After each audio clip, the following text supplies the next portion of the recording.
Good morning, class. Question number 6. What was Netaji's firm faith about the freedom of India and what did the British officers think about it? Netaji का अटूट विश्वास था कि हमको India को freedom मिल ही जाएगी और ब्रिटिश ऑफिसर्स इसके बारे में क्या सोचते थे. Netaji had firm faith that India would get independence, है ना. नेताजी को पूरा विश्वास था सुभाष चंद्र बोस जी को कि हमको इंडिपेंडेंस यानी कि आज़ादी मिल ही जाएगी. He said there is no power on earth that can keep India enslave.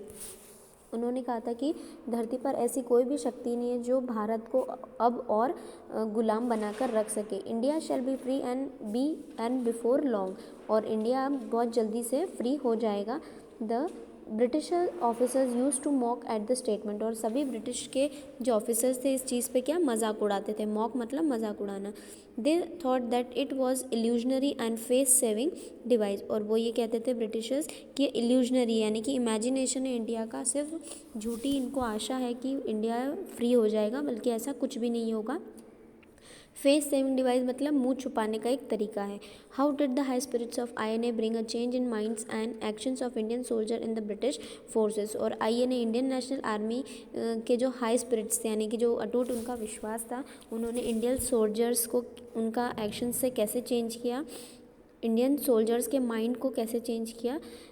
Netaji kept the INA in the field even in the face of defeat. Netaji ने अपनी जो आर्मी इंडियन नेशनल आर्मी उनको जब हार का समय था जब भी सामने रखा फील्ड के अंदर. He wanted his soldiers to pay the price of liberty not only when they were on advance, है ना. उनको नेताजी चाहते थे कि उनके जो सैनिक हैं वो लिबर्टी यानी कि फ्रीडम की कीमत चुकाएं, जबकि वो क्या थे, इतने ज़्यादा इफेक्टिव नहीं थे. But also during the retreat while going away from India, not to win a territory but to continue fighting against the British forces who were holding India in perpetual bondage. और उस समय condition ये नहीं थी कि India जीत जाएगा, है ना, क्योंकि ब्रिटिशर्स काफ़ी ज़्यादा स्ट्रॉन्ग थे और जो हमारे इंडिया के दूसरे सोल्जर्स थे INA के अलावा, वो भी इतने ज़्यादा कॉन्फिडेंट नहीं थे कि इंडिया जीत ही जाएगा इस युद्ध में. तब भी नेताजी ने इंडियन नेशनल आर्मी को फ्रंट फुट पे रखा. These forces consisted of greater number of Indian soldiers who paused and pondered as to why the INA with its poor strength and poorer equipment yet with higher spirit was fighting against the Britishers. और जो Indian soldiers थे वो यही pause हो गए यानी कि रुक गए और यही सोच रहे थे कि INA इंडियन नेशनल आर्मी क्यों अपने पुअर स्ट्रेंथ है, इतनी ज़्यादा स्ट्रॉन्ग नहीं है, और ना ही उनके पास इतने ज़्यादा इक्विपमेंट्स है, लड़ाई करने के वेपन्स है जितने कि ब्रिटिशर्स के पास है, लेकिन फिर भी उनकी जो स्पिरिट्स है, कॉन्फिडेंस है, वो काफ़ी ज़्यादा हाई था कि वो ब्रिटिशर्स के अगेंस्ट लड़ ही लेंगे. It created a psychological revolution. The war ended and with it ended the slavish mentality of Indian soldiers. और ये सिर्फ एक क्या था, साइकोलॉजिकल रिवॉल्यूशन था. इंडियन सोल्जर्स का मेंटालिटी चेंज करने के लिए ये कदम उठाया गया था. और अंत में जब युद्ध ख़त्म हो जाता है और इंडिया के जो सोल्जर्स है, इंडिया के सैनिक भी फ्री हो जाते हैं गुलामी से. What did general Seizo Arisue inform Ras Bihari Bose and what was Ras Bihari Bose reaction.